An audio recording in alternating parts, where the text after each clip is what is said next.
It's a friendly reminder that love is not a feeling. It is a commitment. Alam mo, sa totoong buhay, hindi naman palaging masaya ang isang relasyon.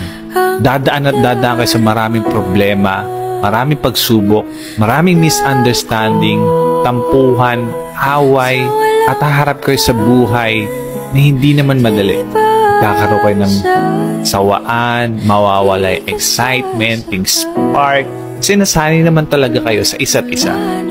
Pero alam mo, sana ang huwag mawala sa inyo is piliin yung mahalin yung isa't isa. Na sana kahit anong pagdaanan yung pagsubok, andyan kayo para sa isa't isa.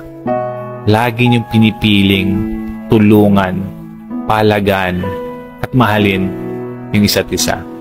Remember that love is a choice and always choose to love each other. Okay?